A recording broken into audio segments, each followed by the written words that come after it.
Sunlight TV.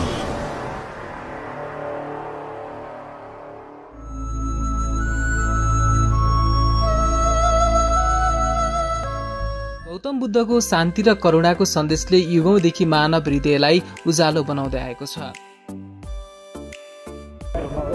हामी चाहिँ आज चाहिँ बुद्ध जयन्तीको अवसरमा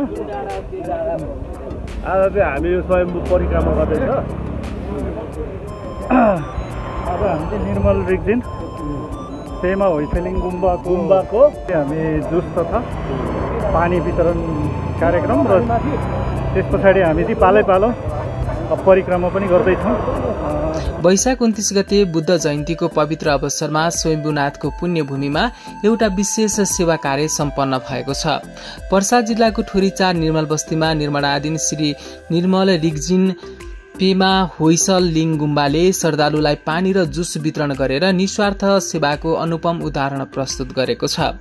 गुम्बाका युवा स्वयंसेवकहरूको अथक परिश्रमले यो कार्यक्रम सम्पन्न भएको हो। सबैले यसै किसिमको यो पुण्य कार्यमा सहभागी हुने हो भने धर्म र संस्कृतिको संरक्षणमा ठूलो योगदान पुर्याउनेछ।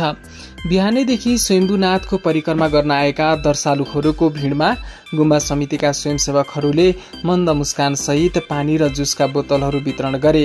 युवाहरूको यो निस्वार्थ सेवाले बुद्धको करुणा र शान्तिको सन्देशलाई जीवन्त बनाएको छ।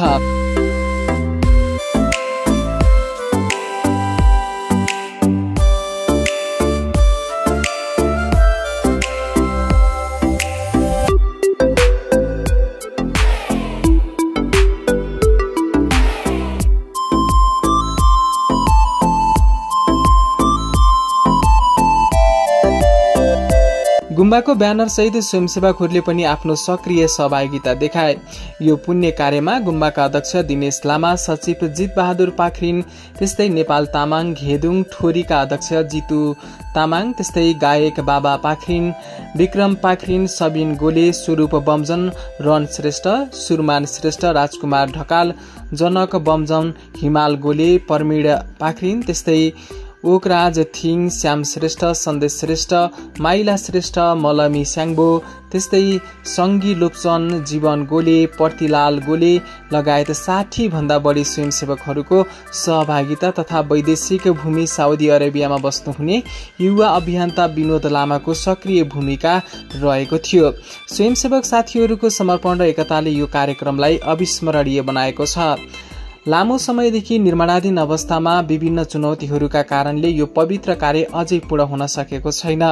यसले स्थानीय बौद्ध समुदायलाई नियमित पूजा, ध्यान र धार्मिक गतिविधिमा असुविधा भोग्नु परेको सर्वविदितै छ। ओके, नमस्ते, म बाबा पाखरिन। ह्याप्पी बुद्ध जयन्ती भन्न चाहन्छु। यो चाहिँ आजको दिन चाहिँ हाम्रो एकदम शुभ दिन रहेको छ।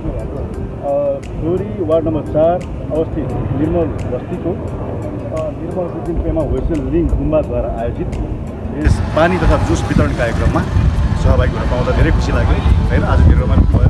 यसको नेतृत्वकर्ता चाहिँ जय लामा होइन, दाइबाट यो आयोजना भएको छ र यसमा मैले धेरै साथीहरू होइन, हाम्रो विक्रम पाखरिन, जितु लापता, हाम्रो तामाङ घेदुङको अध्यक्ष, छोरी तामाङ घेदुङको अध्यक्ष जितु लापता, हाम्रो दाइ बदिलाल गोले दाइ सबैजना यहाँ उपस्थित भएर लगभग 40-50 जनाको होइन उपस्थितिमा चाहिँ यो कार्यक्रम सम्पन्न भएको छ अनि धेरै खुसी लागेको छ। अहिले अन्त फेरि तपाईँ सबैलाई होइन यस वर्षको बुद्ध जयन्तीको हार्दिक मङ्गलमय शुभकामना भन्न चाहन्छु। Thank you. साबिक निर्मलबस्ती गाविस वडा नम्बर 5 मा अवस्थित यो क्षेत्रमा करिब 90% बौद्ध मार्गीहरूको बसोबास छ। यति ठूलो बौद्ध जनसङ्ख्या भएर पनि पूर्ण रूपमा सञ्चालित गुम्बाको अभाव हुनु दुःखद छ। विशेष गरी युवाहरूले आफ्नो धार्मिक पहिचान र सांस्कृतिक अभ्यासका लागि उपयुक्त स्थान नपाउँदा निराश महसुस गरिरहेका छन्। खुसी लागिरहेछ, एकदम खुसी होइन। यस्तै अब फेरि नै गर्न पाए त झनै राम्रो हुन्छ र त आज बुद्ध जयन्तीको दिन होइन पानी र जुसको वितरण गरिरहेको छौँ हामी।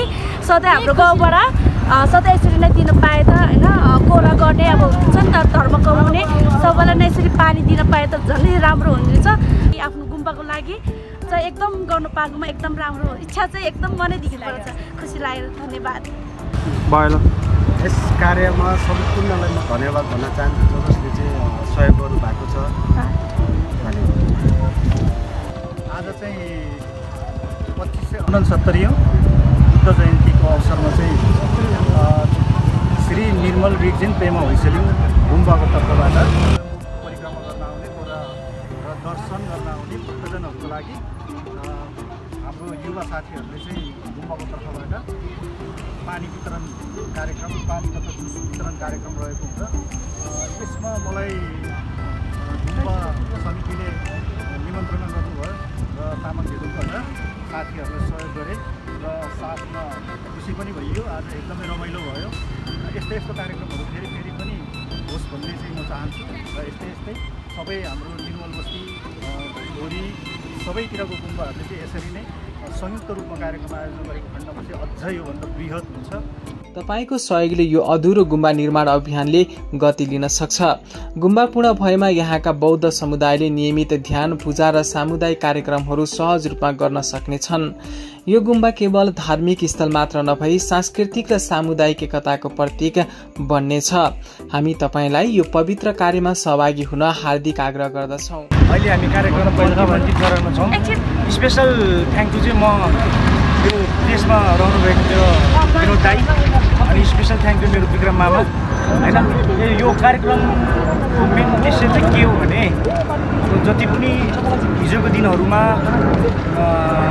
छोडी गाउँपालिकाबाट यस्तो प्रोग्रामहरू अहिलेसम्म गरिएको पनि थिएन होइन। सर्टेन टाइमिङमा हामीले सोचेर जति सक्दो सकेको राम्रो गरेको छौँ र भोलिको दिनहरूमा वार्ड नम्बर 4बाट मात्र होइन कि छोडी गाउँपालिकाबाट नै यस्तो कार्यक्रमहरू चाहिँ गरेर हामी सबैले सहभागी भए यस्तो कार्यक्रमहरू सफल गराउन चाहिँ हामी सबै युवा प्रेमीहरू होइन सबैले कसरी हुन्छ देश विदेशमा रहेर हुन्छ कि अथवा भौतिक रूपमा हरेक किसिमले हेल्प हुन्छ कसरी गर्न सकिन्छ त्यसरी चाहिँ अब युवाहरू एकजुट भएर यस्तो प्रोग्रामहरूलाई चाहिँ सफल पार्न विनम्र अनुरोध गर्दछु। हस् धन्यवाद। यति होइन दिनु तपाईको सानो आर्थिक सहयोग, समय वा कुनै पनि प्रकारको योगदानले यो ऐतिहासिक गुम्बाको निर्माणलाई साकार बनाउन ठूलो मद्दत गर्नेछ।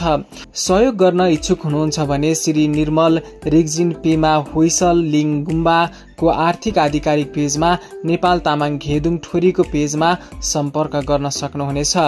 विस्तृत जानकारी भिडियोको डिस्क्रिप्सन र कमेन्ट सेक्सनमा उपलब्ध छ। तपाईको एउटा सानो कदमले धर्म, संस्कृति र परम्पराको संरक्षणमा ठूलो योगदान पुर्याउन सक्छ। आउनुहोस् हामी सबै मिलेर यो पुण्य कार्यमा हातेमालो गरौं। नमो बुद्धाय।